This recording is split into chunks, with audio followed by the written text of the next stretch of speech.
In the late 16th century, a group of English settlers set sail for the New World, filled with hope and dreams of a new life. They landed on Roanoke Island, off the coast of what is now North Carolina, and established a colony.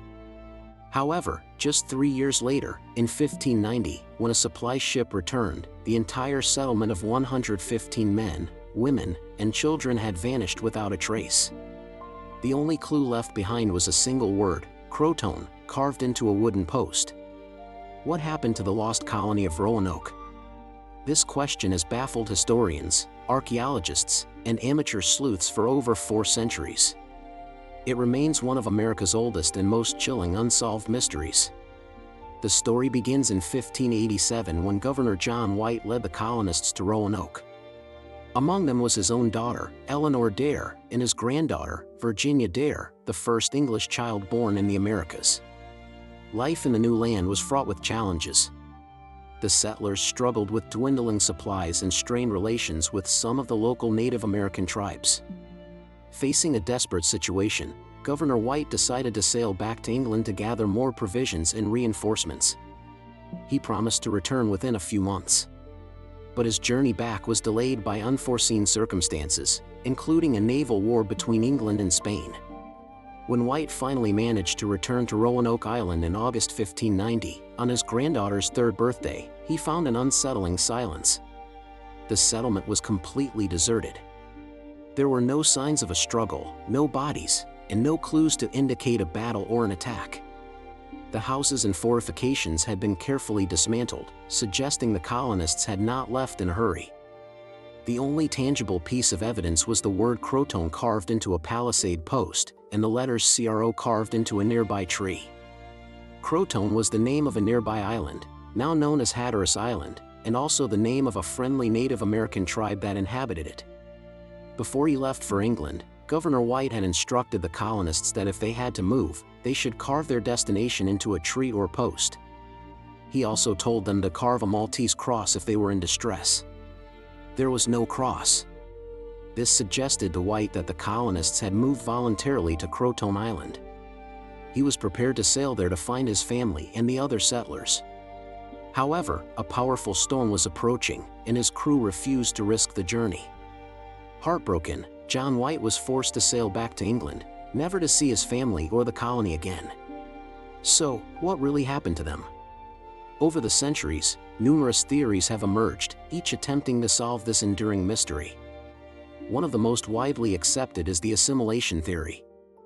This theory posits that the colonists, facing starvation and abandonment, decided to seek help from the friendly Croatoan tribe. They may have gradually integrated into the tribe, living among them, adopting their customs, and eventually intermarrying. This would explain the lack of any signs of a struggle in the dismantled settlement. They simply packed up their belongings and moved to a new home. There is some evidence to support this idea. Later European explorers and settlers in the 17th and 18th centuries reported encountering Native Americans with gray eyes and light-colored hair, who claimed to have ancestors that were white. These oral traditions, passed down through generations of the Lumbee tribe of North Carolina, who are believed to be descendants of the Croatoans, speak of their people being able to read from a book and having ancestors who came from Roanoke in Virginia.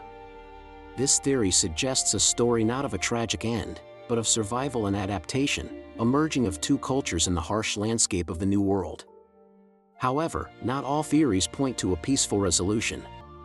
Another prominent theory suggests the colonists were attacked and wiped out. A possible culprit was the Spanish. At the time, Spain and England were bitter rivals, vying for control of the Americas.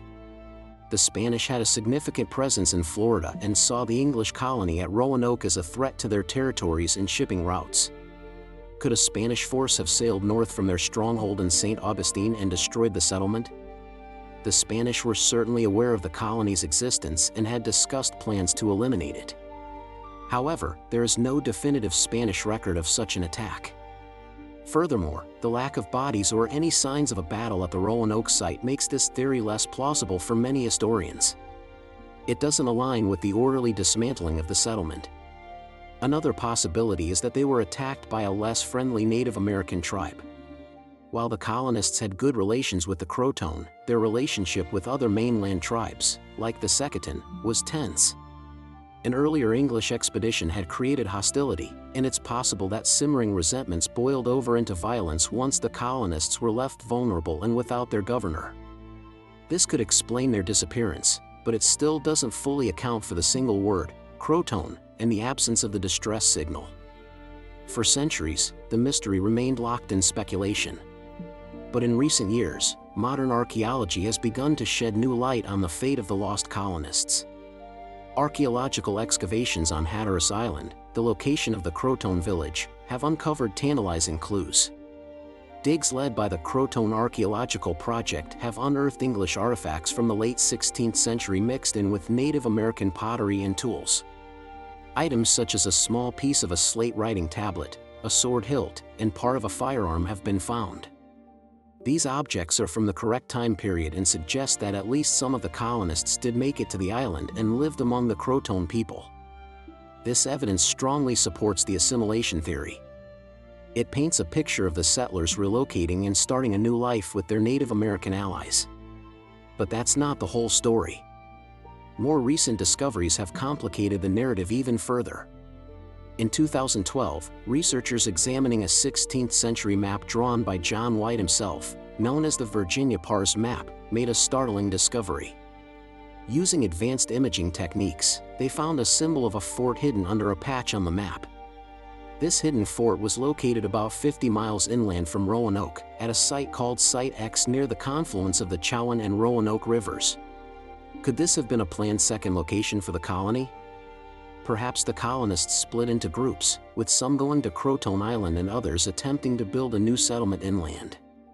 Archaeological digs at Site X have uncovered more late 16th century English pottery, specifically a type known as Surrey Hampshire border ware, which is distinct to the Roanoke colonists. This suggests a small English presence at this inland location. This split colony theory proposes that the colonists divided into several groups to increase their chances of survival. One group went south to Croatoan Island, while another went west, deeper into the mainland. This would explain the evidence found in multiple locations. It's possible the colonists attempted to establish themselves in different areas, with varying degrees of success. The story of the lost colony of Roanoke is a complex puzzle with many missing pieces. It's a tale of hope, desperation, and the immense challenges of survival in an unknown land. While we may never know the exact fate of every single man, woman, and child, the evidence increasingly points away from a single catastrophic event and towards a more nuanced story of migration and assimilation. The colonists didn't just vanish.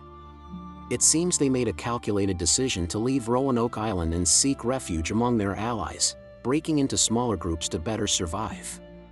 The single word, Croatoan, was not a cryptic mystery, but a signpost, a clear message of where they had gone. A message that, due to a cruel twist of fate and a raging storm, their governor could not follow. The fate of the 115 settlers continues to capture our imagination, a haunting reminder of the early struggles to forge a nation. The search for answers continues, with each new artifact bringing us one step closer to solving America's oldest mystery. Thank you for watching this episode. If you're fascinated by the hidden stories of the past, be sure to subscribe to my channel, Historical Repo, for more deep dives into history's greatest enigmas.